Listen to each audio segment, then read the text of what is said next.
Train की seat number 13।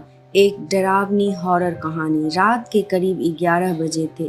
Delhi से कोलकाता जाने वाली पुरानी एक्सप्रेस ट्रेन प्लेटफॉर्म पर खड़ी थी। बारिश हो रही थी और स्टेशन पर अजीब सा सन्नाटा था। अमित जल्दी जल्दी अपना बैग लेकर ट्रेन में चढ़ा। उसे अगले दिन एक जरूरी इंटरव्यू के लिए पहुंचना था।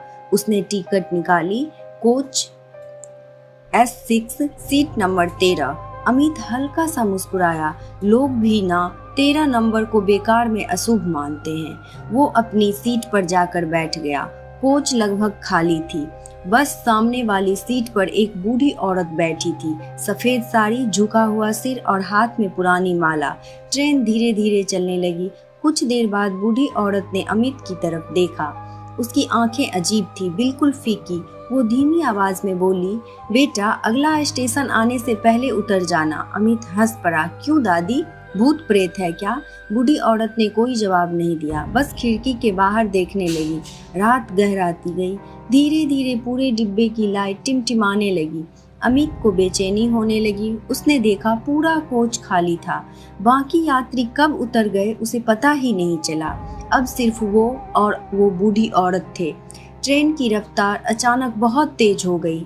खिड़की के बाहर सिर्फ अंधेरा दिखाई दे रहा था। अमित ने मोबाइल निकाला, नो नेटवर्क। तभी उसे एहसास हुआ ट्रेन काफी देर से किसी स्टेशन पर रुकी ही नहीं थी। उसने घबराकर पूछा, दादी ये ट्रेन कहाँ जा रही है? बूढ़ी औरत धीरे धीरे मुस्कुराई। उसकी मुस्कान इंसानों जैसी नहीं थी, जहाँ से कोई वापस नहीं आता। अमित का दिल जोर से धड़कने लगा। अचानक ट्रेन के अगले डिब्बे से चीखने की आवाज आई। फिर एकदम सन्नाटा। अमित डरते हुए आगे बढ़ा, लेकिन अगले डिब्बे का दरवाजा खोलते ही उसके पैरों तले जमीन खिसक गई। पूरा डब्बा जला हुआ था।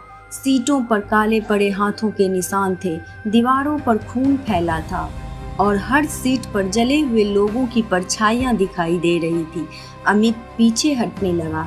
तभी उसकी नज़र दीवार पर लगी पुरानी अखबार की कटिंग पर पड़ी। उसमें लिखा था, 13 साल पहले इसी ट्रेन का भयानक एक्सीडेंट, सभी यात्रियों की मौत। अमित के हाथ कांपने लगे। उसने तारीख देखी। वो वही तारीख थी, आज की तारीख। अचानक पीछे से बूढ़ी औरत की आवाज आई, मैंने तुझे उतर जाने को कहा था। अमित धीरे धीरे पीछे मुड़ा। अब वो बूढ़ी औरत नहीं थी। उसका चेहरा पूरी तरह जला हुआ था। आंखों की जगह काले गड्ढे थे और शरीर से धुआं निकल रहा था।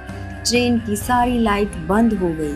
चारों तरफ सिर्फ चीखें सुनाई देने लगी। अचानक सारे मरे हुए यात्री अपने सीटों से उठने लगे। उनकी जली हुई आंखें अमित को घूर रही थी। अमित भागते हुए ट्रेन के दरवाजे तक पहुंचा। उसने दरवाजा खोला और नीचे कूद गया। अगली सुबह रेलवे स्टेशन के पास लोगों को अमित बेहोश मिला। वो जिंदा था, लेकिन उसके बाल पूरी तरह सफेद हो चुके थे। होश में आते ही वो सिर्फ एक ही बात बार बार बोल रहा था, सीट नंबर 13, उस ट्रेन में मत बैठना। लेकिन असली डरावनी बात तो बाद में पता चली। रेलवे रिकॉर्ड के अनुसार उस रात उस रूट पर कोई ट्रेन चली ही नहीं थी।